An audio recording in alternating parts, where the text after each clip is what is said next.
Assalamualaikum warahmatullahi wabarakatuh. Innal hamdalillah nahmaduhu wa nasta'inuhu wa nastaghfiruh. Wa na'udzu billahi min shururi anfusina wa min sayyiati a'malina. May yahdihillahu fala mudilla lahu wa may yudlil fala hadiya lahu. Asyhadu an la ilaha illallah wahdahu la syarika lahu wa asyhadu anna Muhammadan abduhu wa rasuluh. Allahumma salli wa sallim wa barik ala Muhammad wa ala alihi wa ashabihi wa man tabi'ahum bi ihsanin ila yaumiddin. Allah Ta'ala fi kitabihil karim, a'udzu billahi minasy syaithanir rajim. Ya ayyuhalladzina amanu taqullaha haqqa tuqatih wa la tamutunna illa wa antum muslimun. Ya ayyuhan nasu taqul ladzi khalaqakum min nafsin wahidah wa khalaqa minha zawjaha wa bassa minhuma rijalan katsiran wa nisaa'a wattaqullaha alladzi tasaaluna bihi wal arham innallaha kana 'alaykum raqiba. Ya ayyuhalladzina amanu taqullaha wa qulu qawlan sadida yuslih lakum a'malakum wa yaghfir lakum dzunubakum wa may yuti'ir rasulahu faqad faza fawzan 'azima. Bapak-bapak, ibu-ibu, saudara-saudara jamaah salat maghrib menjelang salat isya Masjid Al-Furqan rahimahumullah. Pertama-tama sepatutnya lah kita memanjatkan puji dan syukur kehadirat Allah Subhanahu wa taala, di mana sampai saat ini maghrib ini kita tetap dalam keadaan sehat walafiat di bawah maghfirah limpahan rahmat karunia Allah, sehingga dengan izin dan kehendaknya pula ringanlah langkah kaki dan ayunan tangan kita mengikuti gerak hati untuk datang ke masjid ini, terutama mengajarkan kewajiban kita melaksanakan salat maghrib berjamaah, dilanjutkan dengan mengikuti pengajian rutin yang dilaksanakan oleh takmir masjid pada setiap Sabtu malam Ahad.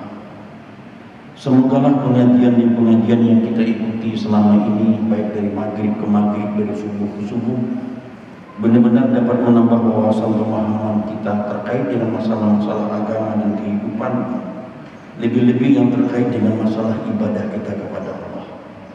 Semogalah kita benar-benar dapat beribadah sesuai dengan apa yang diperintahkan Allah dan beribadah sesuai dengan apa yang dicontohkan oleh Rasulullah. Karena dua itulah nanti yang menentukan kualitas, mutu, nilai ibadah seseorang di sisi Allah Subhanahu wa taala. Apakah ibadah yang kita lakukan memang ada dasar perintahnya, baik dari Al-Qur'an maupun Sunnah? Di tengah-tengah hari ini banyak orang beribadah tanpa ada dasar. Padahal di dalam Al-Qur'an sudah dinyatakan qul hatu burhanakum in kuntum shadiqin. Datangkan dalil jika kamu orang yang benar. Di tengah-tengah hari ini masih banyak saudara-saudara kita beribadah tanpa berpola dengan apa yang dicontohkan Rasulullah. Padahal Rasul sudah terang-terangan menyampaikan, barang siapa yang melakukan suatu amalan yang tidak pernah kami perintahkan, tidak pernah kami contohkan, bahwa amalan itu tertolak. Karena itu kita wajib bersyukur, kita tetap istiqomah berada di dalam jalannya, terutama dalam melaksanakan ibadah, mendasarkan apakah ibadah itu ada perintah. Kalau ada perintah, bagaimana kita melakukannya? Apakah berpola dengan apa yang dicontohkan Rasulullah? Sampai saat ini, syukur alhamdulillah kita tetap istiqomah berpegang pada itu.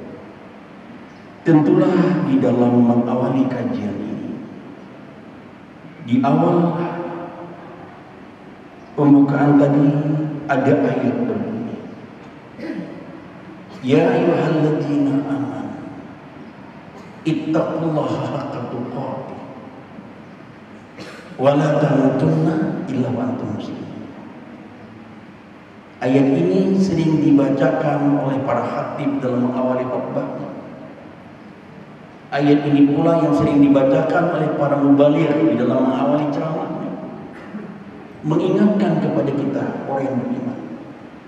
Ya ayyuhalladzina amanu, hai orang-orang yang beriman, kita ini Ittaqullaha haqqa tuqatih. Bertakwalah kamu dengan sebenar takwa kepadanya.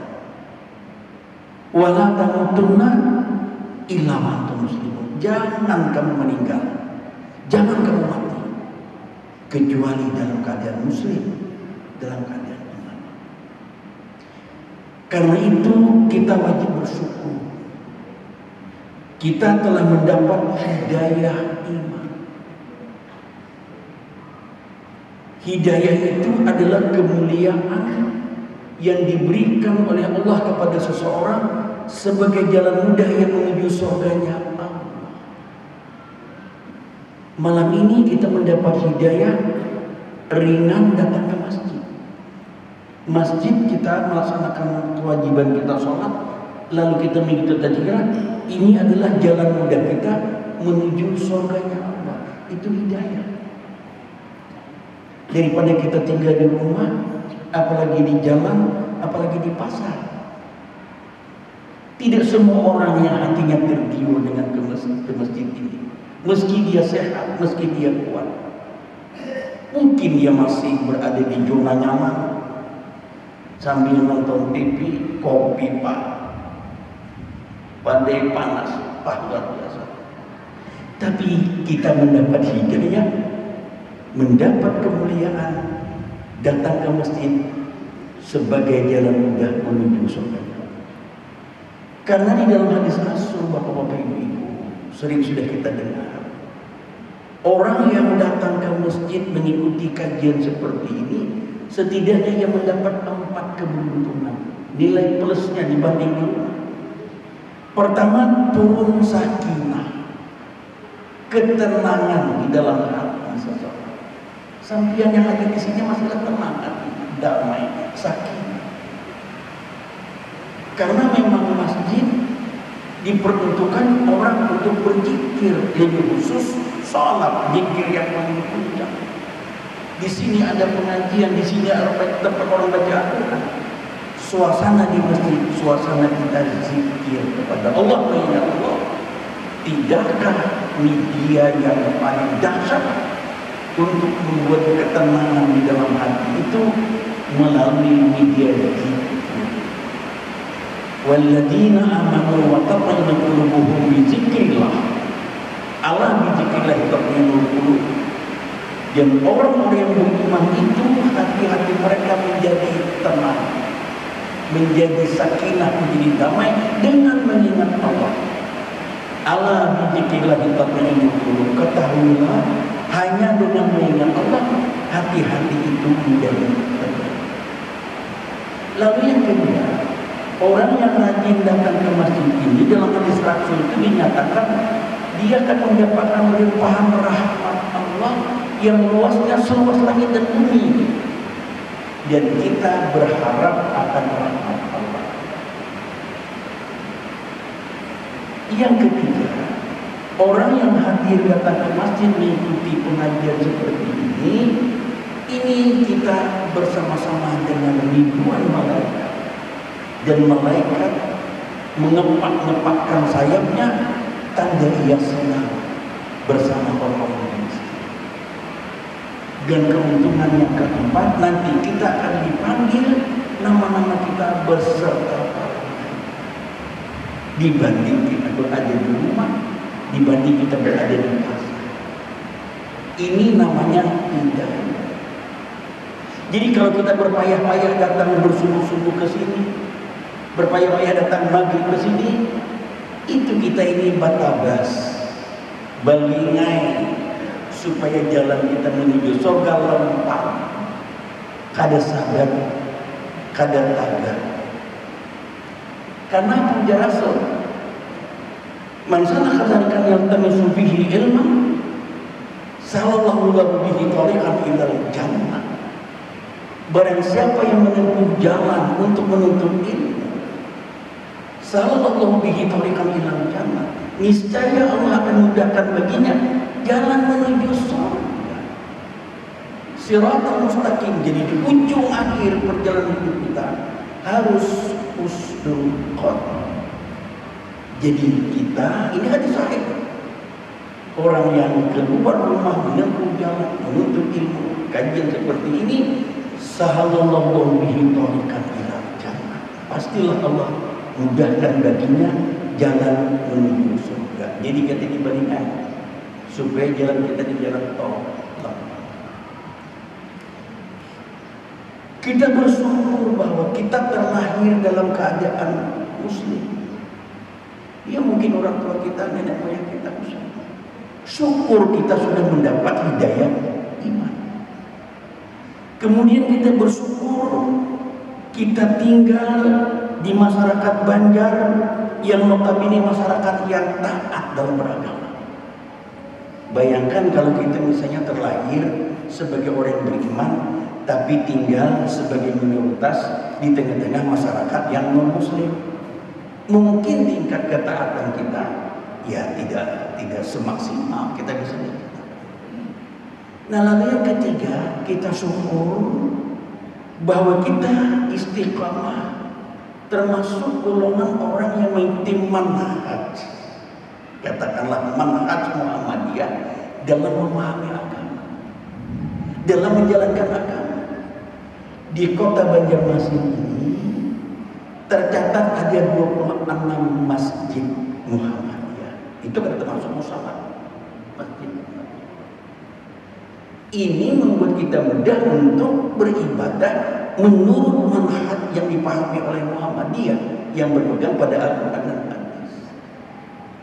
Sehingga banyak jamaah kita ini namun lihat pulang mulai rumah bisa melewati 2-3 buah masjid.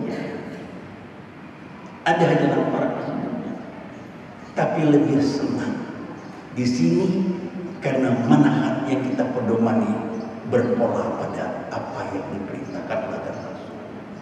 26 buah.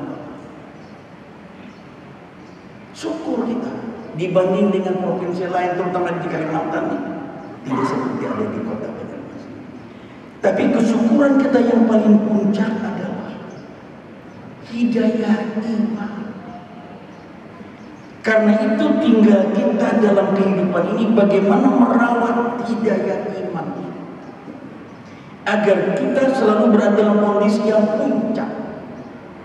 Sebab iman itu yajib bayang dalam kondisi tertentu kita semangat beribadah, tulus beribadah. Tapi dalam kondisi tertentu ada rasa malas, karena iman itu turun naik. Iya normallah iman itu turun naik karena itu manusiawi.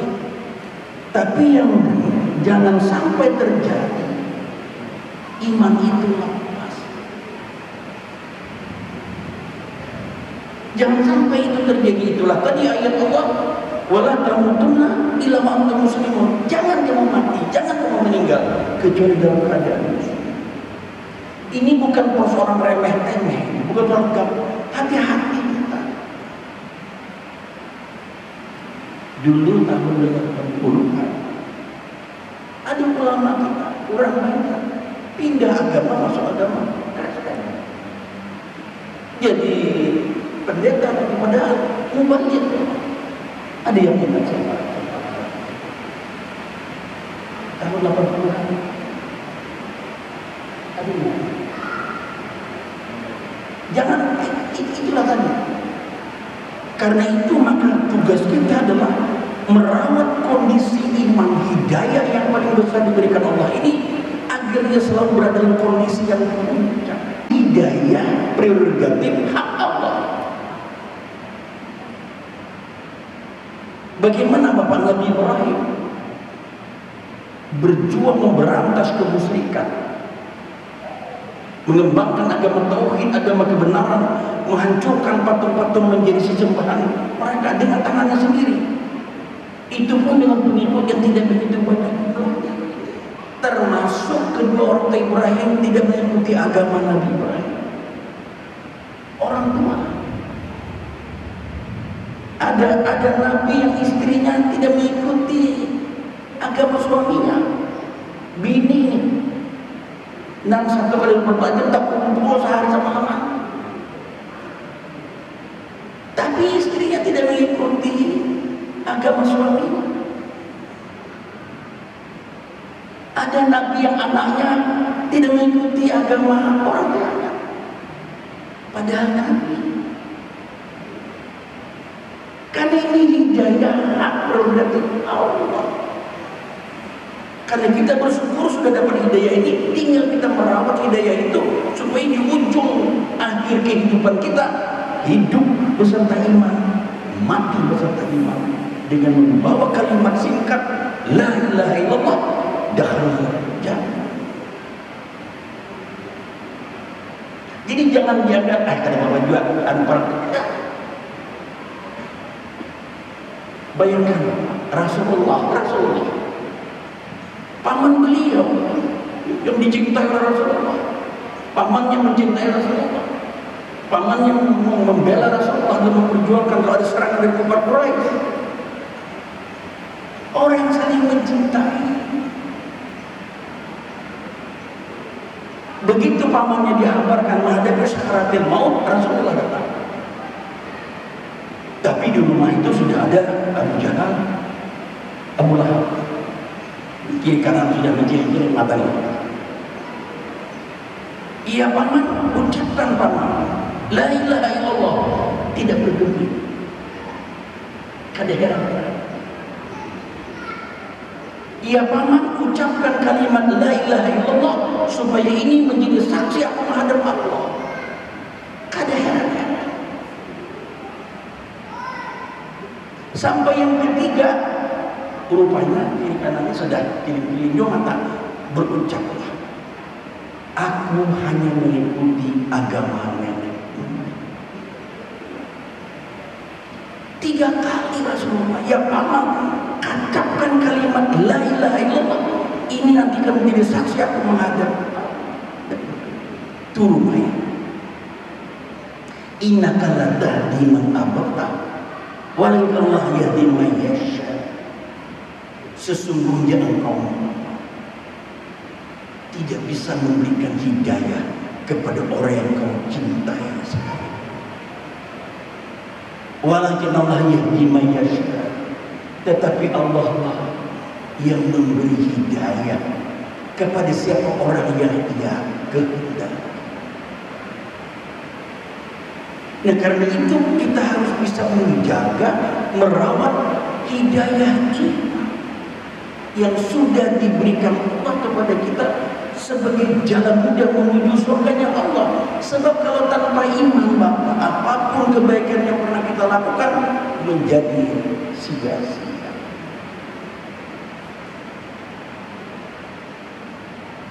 Bagaimana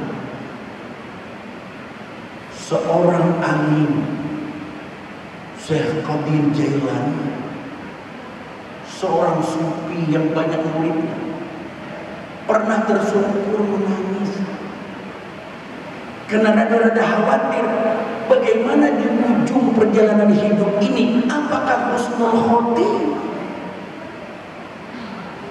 Orang sealim, orang sekaliber Syekh Abdul Qadir Jailani masih rada-rada khawatir, apalagi kita yang awam. Tersungkur menangis di hadapan seorang pemabuk. Dulu mungkin lo pernah ceritakan di sini, Syekh Qadir Jailani pada suatu hari pernah berjalan bersama murid-muridnya. Di tengah jalan ia dihadang oleh seorang pemabuk berat. Meski kala itu ia tidak sedang dalam mabuk dan ia tidak mengganggu Syekh Qadir karena ia tahu ini adalah orang alim, orang berilmu. Tapi ia mengajukan 3 pertanyaan. Pertanyaan yang pertama, wahai Tuan Qadir Jailani, mampukah Allah, bisakah Allah mengubah diriku yang pemabuk ini menjadi orang yang taat? Mudahlah Syekh Qadir menerangkan, semua itu mudah bagi Allah. Allah bisa saja berkehendak apa saja yang tidak bisa dilakukan oleh makhluknya, termasuk Allah mudah mengubah dirimu yang ahli pemabuk itu menjadi orang yang taat. Senanglah dia mendengar. Berarti masih ada titik-titik kebaikan untuk mengubah diri. Senang dia. Lalu pemabuk tadi mengajukan pertanyaan yang kedua. Wahai Tuhan kami jalan, mampukah Allah, bisakah Allah mengubah diriku yang ahli maksiat ini menjadi orang yang ahli ibadah seperti kamu? Gambarlah saya kalimat. Semua itu mudah bagi Allah untuk mengubah apa saja, termasuk mengubah dirimu yang ahli maksiat menjadi orang ahli ibadah. Masih ada bintik-bintik kebaikan untuk menjadi seorang yang ahli. Lalu ia mengajukan pertanyaan yang ketiga.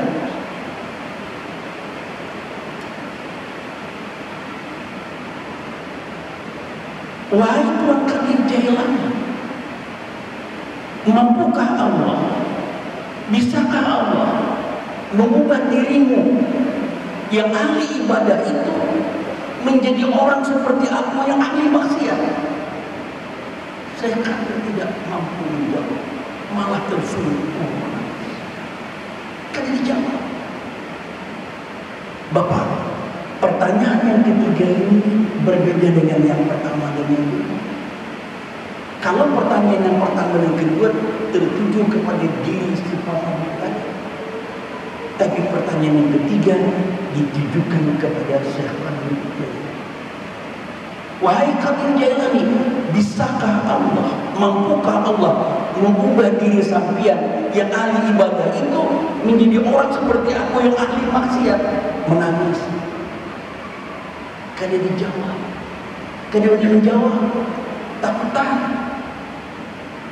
Lalu murid-muridnya mendatangi. Wahai Tuhan kalian, ini apa yang terjadi? Saya kami menarapkan. Wahai murid-murid, sungguh benar kata orang ini menunjuk si pemabuk, bahwa kapan saja Allah bisa mengubah nasib seseorang, termasuk diriku. Siapa dia tadi yang bisa menjamin kalau di ujung akhir perjalanan hidup seseorang ia husnul khotimah? Siapa yang bisa menjamin? Karena itulah aku rada-rada khawatir, sehingga aku tidak menjawab pertanyaan bahwa kapan saja Allah bisa mengubah nasib seseorang, termasuk diri. Kapan saja Allah bisa mengubah nasib seseorang. Dan siapa yang bisa menjamin, yang bisa memastikan bagaimana perjalanan akhir dari hidup kita? Apakah kita husnul khotimah?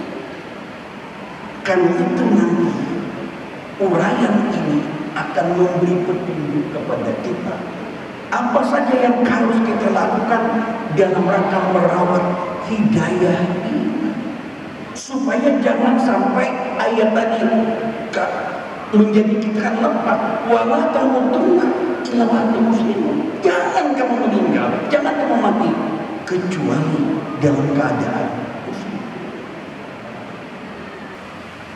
Nah, karena itu maka kita sudah memahami bahwa kapan saja Allah bisa mengubah nasib seseorang, termasuk saya. Karena itulah maka di dalam Al-Quran kita sering-sering diperintahkan untuk membaca doa. Dan doa ini sering dibacakan kapan saja di masa. Rabbana la tujir qulubana min ladunka rahmatan innaka antal wahhab. Rancak-rancak kita membaca doa ini sebagai perlindungan kita. Rabbana la tujir qulubana ba'da idh hadaitana wa hab lana min ladunka rahmatan innaka antal wahhab.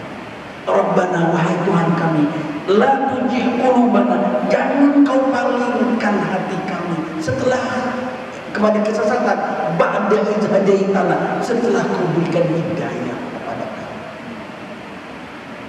Rabbana innaka sesungguhnya niscaya wa hab lana min ladunka rahmatan innaka antal wahhab. Karuniakanlah kepada kami dari sisimu kerahmatan, sesungguhnya Engkau Maha Penyayang. Ini pendek saja ayat ini. Kalau bisa kita hafal, sering-sering kita baca ini. Rabbana la tujigh qulubana ba'da idh hadaitana. Wahai Tuhan kami, jangan Kau palingkan hati kami kepada kesesatan ba'da idh hadaitana, setelah Kau berikan hidayah kepada kami, supaya ini terus lestari, hidup beserta iman, meninggal beserta. Nah, untuk itu maka untuk kita bisa merawat hidayah iman, pertama istiqamah di dalam beragama, dinul Islam. Dan ini sebagai pengejawantahan dari syahadatain yang kita ucapkan, la ilaha illallah, pegang Al-Quran, wa asyhadu anna Muhammad Rasulullah, pegang sunnah. Karena dinul Islam intinya adalah Al-Quran dan sunnah. Istiqamah berpegang pada dinul Islam. Di dalam ayat Allah nyatakan, wa man ya'tasim billahi faqad hudiya ila shiratin mustaqim. Barang siapa yang berpegang teguh pada agama Allah, dinul Islam, Al-Quran dan sunnah, faqad hudiya ila shiratin mustaqim, maka sungguhlah ia yang diberi hidayah jalan yang lurus, shiratal mustaqim. Karena dinul Islam itu Al-Quran dan sunnah. Maksudnya pegang teguh di situ karena Rasul sudah nyatakan, kuwariskan dua perkara pokok yang kamu tidak akan pernah sesat selama-lamanya, lan tadillu. Pegang Al-Quran, pegang sunnah. Pegang Al-Quran artinya murnikan akidah kita. Pegang sunnah, bersihkan ibadah. Jangan sampai tercemar, terkontaminasi akidah kita dari beragam penyakit-penyakit syirik. Jangan sampai ibadah kita terkontaminasi dari beragam hal-hal yang berbau bid'ah, tambahan-tambahan dalam hal agama. Karena bid'ah dan sunnah ini seperti mata cacing. Bila sunnah hidup, bid'ahnya. Tapi bila bid'ahnya makin muncul, sunnahnya tentu. Ini mata cacing. Makin sering orang menggauli yang bid'ah, makin tenggelam yang sunnah. Makin muncul sunnah, makin hilang yang bid'ah. Karena itulah Rasul menyatakan, man ahya sunnati faqad ahabbani wa man ahabbani kana ma'i. Jadi pegang istiqamah di dalam beribadah, istiqamah di dalam berpegang teguh pada dinul Islam. Di dalam surah Ar-Rum ayat 30 Allah menyatakan, fa'aqim wajhaka lid-dini hanifan fitratallahi allati fatara 'alaiha la tabdila li khalqillah dzalika ad-dinul qayyim walakin aktsara la ya'lamun. Apa ujar Allah? Fa'aqim wajhaka lid-dini hanifan, hadapkanlah wajahmu dengan lurus kepada dinul Islam, pada agama Allah. Fitratallahi allati fatara 'alaiha, yang Allah sesuai dengan fitrah-fitrah Allah, yang Allah telah menetapkan fitrah-fitrah itu pada manusia. La tabdila li khalqillah, tidak ada perubahan atas ciptaan Allah. Dzalika ad-dinul qayyim, itulah agama yang lurus. Walakinna aktsara la ya'lamun, tapi kebanyakan manusia tidak mengetahui. Jadi hidayah iman ini sudah ada Bapak di dalam diri kita. Fitrah di situ tadi. Fitratallahi allati fatara nas 'alaiha. Allah telah menetapkan fitrah kita manusia, manusia yang bertauhid. Sudah ada iman, sudah ada tauhid di dalam diri kita. Karena itu Rasul menyatakan, kullu mauludin yuladu ala fitrah. Setiap anak yang lahir itu sudah bertauhid, sudah ada fitrahnya di sini. Kalau dia pindah agama, tergantung orang tuanya, mau Yahudi, mau Nasrani, atau Majusi. Karena di Islam tidak ada di situ. Karena dia ini sudah berislam. Setiap orang yang lahir itu sudah bertauhid, Bapak. Sehingga kalau ada orang pindah agama, berarti dia melanggar, mengingkari fitrah manusia. Karena tadi fa'adim wajhaka lid-dini hanifan fitratallahi allati fatara salih. Kita ini sudah semuanya orang itu sudah bertauhid. Tidakkah kita waktu di surbi belum lahir lagi, belum ada janin lagi, sudah ditanya oleh Allah, Allah sudah lebih wujudkah aku di Tuhanmu? Ini baca kita. Wujudkah aku di Tuhanmu? Allah sudah lebih, bukankah aku di Tuhanmu? Jadi itu sudah kita jawab. Qalu bala syahid. Sudah kita jawab. Benar, kami bersaksi Engkau ya Allah Tuhan kami. Sudah. Allah sudah lebih, wujudkah aku di Tuhan? Ditanya sudah lewat. Bukankah aku di Tuhan? Qalu bala syahid. Benar, kami bersaksi bahwa Engkau adalah Tuhan. Ya, jadi pegang teguh dinul Islam, Al-Quran dan Sunnah. Sunnah sahihah, sunnah yang makbulah. Jangan sunnah yang buatan. Di bulan Maulud jadi kan banyak banget bertebaran sunnah-sunnah palsu Maulud tentang peringatan Maulud. Barang siapa yang menyumbang 1 dirham untuk kegiatan Maulid Nabi, maka dia sama membangun rumah di surga pangerampok. Banyaklah lagi kalau kita mau mempelajari. Itu namanya tidak sunnah, tidak berpegang kepada sunnah. Wah, kalau kita mau mempelajari itu Pak, jadi cukup waktunya kita. Dan yang kedua,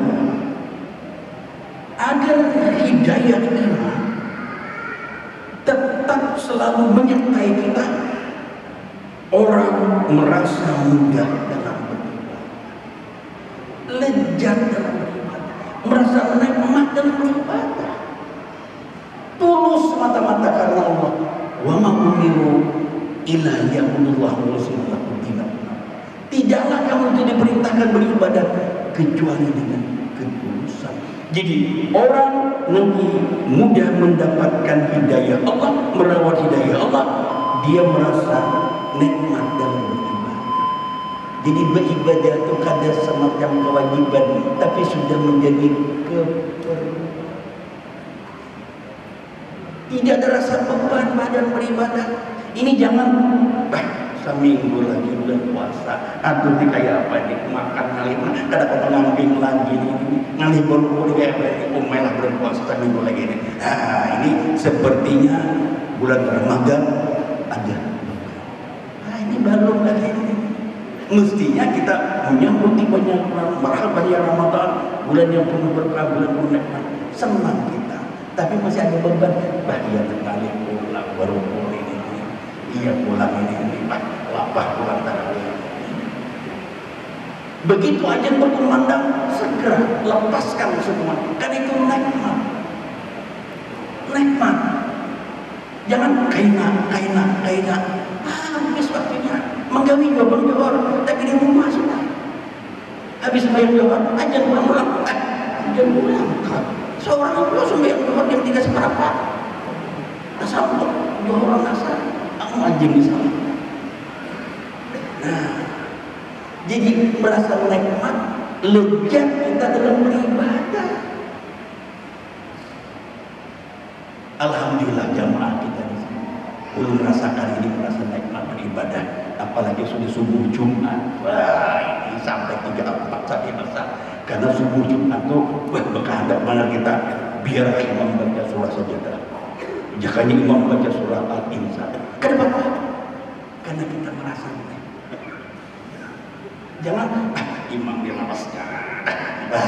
Belum lagi. Aduh Pak Imam ini kan paham ini. belum lagi. Belum. Imam disalahkan saling baik bacaan imam. Nah, kita merasa lezat, nikmat dan biasa kita waktu pulang haji atau umrah. Wah, ini imamnya Abdurrahman Sudais. Wah, terkenal sudah. Nikmat kita. Buat subuh-subuh kita pulang ini buat sekali subuh itu sih baca kuliah bawah. Lapahnya menghadani menyasahi ini sekali sini membaca kuliah nah rasa apa ya kita jangan itu sini baca surah saja dan surah Al-Insan. Wah, ini nikmat kita.